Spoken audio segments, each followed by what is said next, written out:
Le syndicat des eaux du Centre-Ouest existe depuis 1995.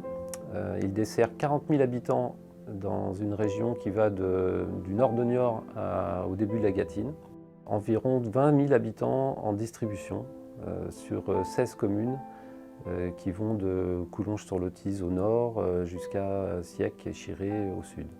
Le SECO est composé de 4 membres qui sont la communauté d'agglomération de Niort, le syndicat mixte des eaux de Gâtine, la communauté de communes au Val-de-Sèvre et la communauté de communes Val-de-Gâtine. La raison d'être du syndicat, c'est d'agir ensemble au quotidien pour préserver la qualité de l'eau et satisfaire un besoin fondamental auprès de tous les habitants. Les 23 salariés qui travaillent pour ces différents services assurent toutes les missions, que ce soit les missions de travaux, les travaux effectués pour le compte des particuliers, les travaux d'extension de réseau, les travaux de réparation, de renouvellement des matériels. Donc mes missions, elles vont concerner un volet d'amélioration de la connaissance du fonctionnement du champ captant, c'est-à-dire mieux comprendre d'où l'eau vient et comment elle circule pour arriver jusqu'au forage. Et puis il y a un volet aussi sur la protection, la mise en œuvre d'actions auprès des acteurs du territoire pour limiter les transferts de pollution vers les captages. Dans le cycle de l'eau de pluie qui va tomber sur ce territoire, le bassin versant, va soit ruisseler au travers des cours d'eau ou bien s'infiltrer directement dans la nappe. En tout cas, cette eau, elle rejoint tôt ou tard les forages qui sont exploités. Et donc une pollution au niveau de la surface du sol va être entraînée jusque dans la nappe. L'alimentation en eau de ce champ captant, elle provient de tout le bassin versant, le bassin d'alimentation des captages. C'est un territoire qui fait 240 km² et qui concerne en partie ou en totalité 23 communes.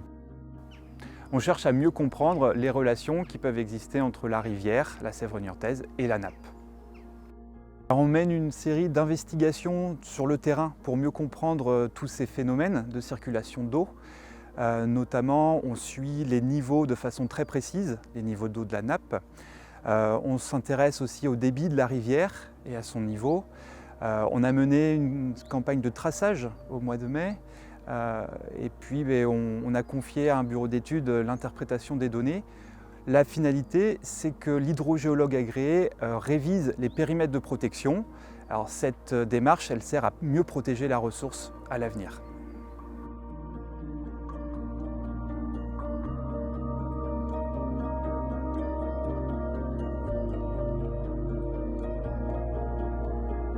L'eau brute arrive des différents captages pour passer à l'intérieur du média filtrant qui est de la pouzzolane, dans lequel est stocké des bactéries dénitrifiantes qui vont par dégradation des nitrates fabriquer du diazote qui s'évacue par les petites bulles qu'on peut voir au niveau du réacteur.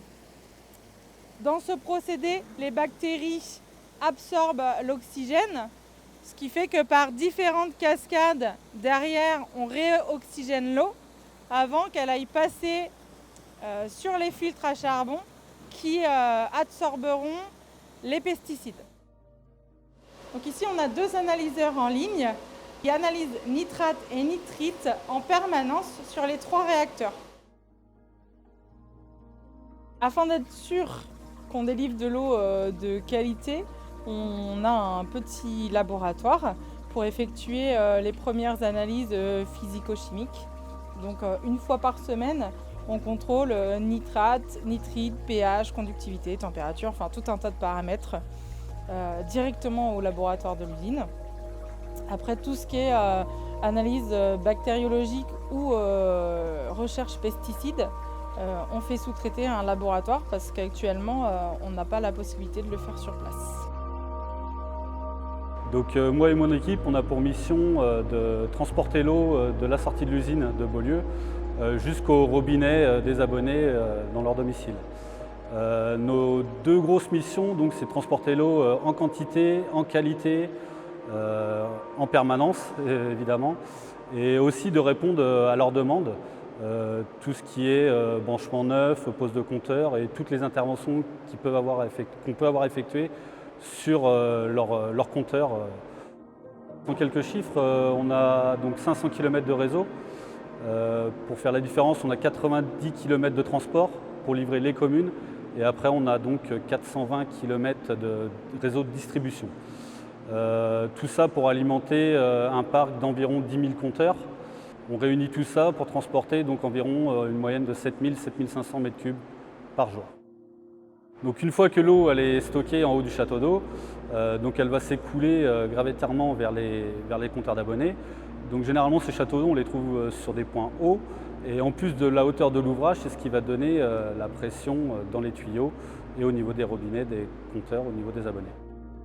Donc en quelques chiffres, l'équipe de recherche de fuite, c'est environ 60 à 70 détections à l'année et en ce qui concerne l'équipe Trésor, c'est environ 200 interventions.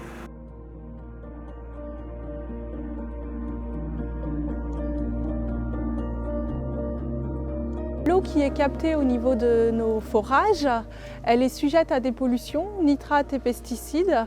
Et donc l'objectif, c'est d'avoir l'eau brute de meilleure qualité possible quand on capte. Travailler avec la profession agricole pour améliorer les pratiques, tester des nouvelles techniques. Ça peut passer par l'intégration de désherbage mécanique, l'utilisation d'outils spécifiques dans les cultures pour éviter l'utilisation d'herbicides. Et puis ça passe aussi par des actions de maintien de l'élevage, maintien des prairies associées à l'élevage, puisque la prairie c'est un excellent filtrant des différents types de pollution. Et puis en plus de ça, la prairie elle reçoit pas ou peu d'intrants.